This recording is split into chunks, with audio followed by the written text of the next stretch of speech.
কিছু ভালো মানুষের জন্য এখনো দুনিয়াটা টিকে আছে, ভালো আছে, সুন্দর আছে। তা না হলে এখনকার আমরা যে যুবক আর যুবতীরা যেসব গুনাহের কাজ, যেসব অশ্লীলতা, যেসব নোংরামি করে বেড়াই, আল্লাহ তাআলার গজব তো যখন তখন আসবো। আমরা তো আমাদের নিজের হাতে কি বলে যে এইসব গজব টাইন আনতেছি। এই বাংলাদেশে কয়েকদিন আগে যে একটা বড় একটা কনসার্ট গেল, সেখানে অনেক বড় গায়ক আসছে, আর সেই গায়কের গান শুনতে বেশিরভাগ কেরা গেছে যুবক আর যুবতী। এমন কোনো নোংরামি, এমন কোনো অশ্লীলতা নাই যে ওইখানে করা হয় নাই। এখন বলবেন যে ভাই নোংরামি কোনটা করলো, অশ্লীল কাজ কোনটা করলো? একজন যুবক আর যুবতী ওপেনলি খোলামেলাভাবে একজনের সাথে আরেকজন, মানে কোন ভাষায় বললে আপনারা বুঝবেন আমি আসলে জানি না যে কি করতেছে এরা। আমার দেখে মনে হয় যে এদের কোনো গার্জিয়ান নাই, এদের কোনো বাবা মা নাই।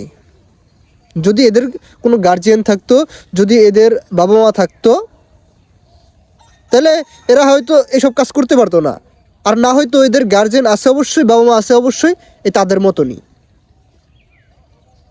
নোংরামি, অশ্লীলতা, বেহায়াপনা, এসব আর কত ভাই? আমি প্রথমেই বললাম এখনো দুনিয়াটা টিকে আছে কিছু ভালো মানুষের জন্য, যারা শেষ রাতে উঠে ওই তাহাজ্জুদ পড়ে, যারা শেষ রাতে উঠে আল্লাহ তাআলার কোরআন তেলাওয়াত করে, তাদের জন্য। তাছাড়া আমরা এখন যুবক যুবতীরা যেসব গুনাহের কাজ করি, ওই যে বললাম আমরা তো গজব নিজের হাতে নিজে টাইনে আনতেছি। আল্লাহ তাআলা দুনিয়াটা টিকায় রাখছে কিছু ভালো মানুষের জন্য।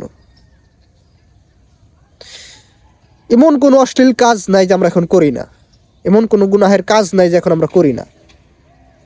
গুনাহের কাজ এখন আমাদের কাছে মানে ওরকম আহামরি কিছু মনেই হয় না, আমরা অনেক বড় কিছু মনেই করি না। গুনাহের কাজ করতে একবার আমাদের বুক কাঁপে না, একবার আমরা চিন্তা করি না আমরা কতটা খারাপ আর কতটা নিষ্ঠুর হয়ে গেছি, আমরা কতটা খারাপ হয়ে গেছি। একবার নিজের সাথে নিজে কথা বলেন, একবার নিজেকে নিজে প্রশ্ন করেন যে আমি কত গুনাহ করছি। এখনো সময় আছে ভাই, আল্লাহ তাআলা ক্ষমা করতে পছন্দ করেন। আল্লাহ তাআলা অন্তত দয়াবান ও ক্ষমাশীল। আপনি ক্ষমা চাইলে আল্লাহ তাআলা ক্ষমা করে দিবে। গুনাহের কাছ থেকে ফিরে আসুন, এই নোংরামি, অশ্লীলতাকে আর প্রমোট করেন না। এই অশ্লীলতা ছেড়ে দিয়ে ফিরে আসুন আল্লাহ তাআলার পথে। আসসালামু আলাইকুম।